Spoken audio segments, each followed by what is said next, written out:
यार कभी कभी मैं सोचता हूँ हम बचपन से यही सुनते आए हैं, अच्छे से पढ़ाई कर, अच्छी नौकरी कर, सेटल हो जा। पर सेटल कौन होता है और पैसे की असली समझ वो हमें कोई नहीं सिखाता। आज मैं आपके साथ एक ऐसी कहानी शेयर करने वाला हूँ जो मेरी जिंदगी का नहीं लेकिन हर उस इंसान का है जो अमीर बनने का सपना देखता है, पर उसे ये नहीं पता कि अमीर बनने का रास्ता कहाँ से शुरू होता है। ये कहानी है रॉबर्ट कियोसाकी की और उनके दो पिताओं की। एक गरीब सोच वाला पिता और दूसरा अमीर सोच वाला। रॉबर्ट के पास दो पिता थे। सुनने में अजीब लगता है पर सच है। पहला था उनका असली पिता, हाईली एजुकेटेड, गवर्नमेंट जॉब, अच्छी सैलरी, लेकिन हमेशा परेशान। पैसों की टेंशन, कर्ज की चिंता, खर्चों का बोझ। दूसरा था उनके दोस्त माइक का पिता। ज्यादा पढ़ा लिखा नहीं लेकिन बिजनेस करता था, इन्वेस्टमेंट्स करता था और पैसों को समझता था। एक बार रॉबर्ट ने अपने अमीर पिता से पूछा, अंकल, अमीर लोग अमीर कैसे बनते हैं? उसने मुस्कुराकर कहा, बेटा, अमीर लोग जानते हैं कि एसेट्स और लायबिलिटीज में क्या फर्क होता है। अब देखो यार, बड़ा भारी भरकम लग रहा होगा ना ये शब्द, पर यकीन मानो इतना सिंपल है कि एक 9 साल का बच्चा भी समझ गया था। एसेट्स मतलब वो चीजें जो आपकी जेब में पैसे डालती हैं। लायबिलिटीज मतलब वो चीजें जो आपकी जेब से पैसे निकालती हैं। बस यही फर्क अमीर और गरीब की सोच का सबसे बड़ा कारण है। देखो, हम में से कई लोग सोचते हैं मुझे बड़ा घर चाहिए, बड़ी गाड़ी चाहिए, पर कभी सोचा है क्या वो एसेट है या लायबिलिटी?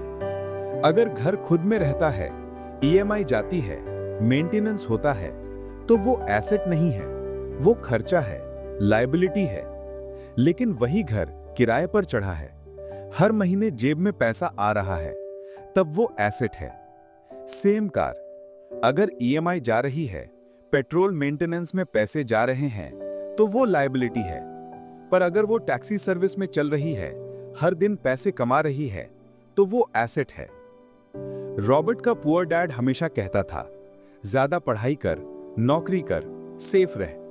पर वो सेफ भी नहीं रहा, क्योंकि उम्र भर फाइनेंशियल स्ट्रगल करता रहा। दूसरी तरफ रिच डैड ने हमेशा कहा, पढ़ाई जरूरी है, पर उससे भी जरूरी है पैसों की समझ। एसेट्स बनाओ, पैसा तुम्हारे लिए काम करेगा। अब देखो भाई, मैं भी जानता हूं हम स्टूडेंट्स को लगता है अभी पढ़ाई पूरी करूं, नौकरी करूं, फिर सोचूंगा एसेट्स की।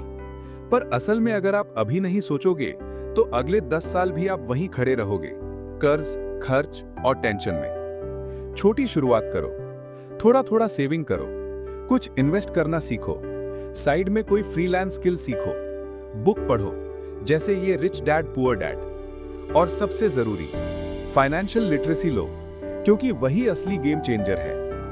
यार, मैं खुद ऐसे बहुत लोगों को जानता हूं जो महंगी कार चलाते हैं, बढ़िया कपड़े पहनते हैं, पर हर महीने कर्ज में डूबे होते हैं। क्यों?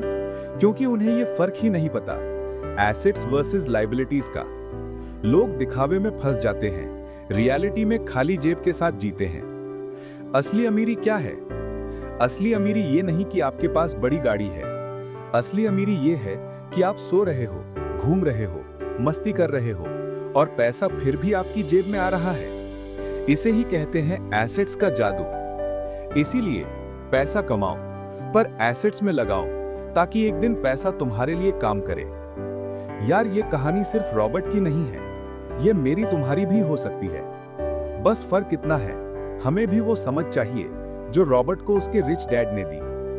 तो आज से खुद से एक वादा करो, मैं अपनी लाइफ में एसेट्स बनाऊंगा, लायबिलिटीज के जाल में नहीं फंसूंगा।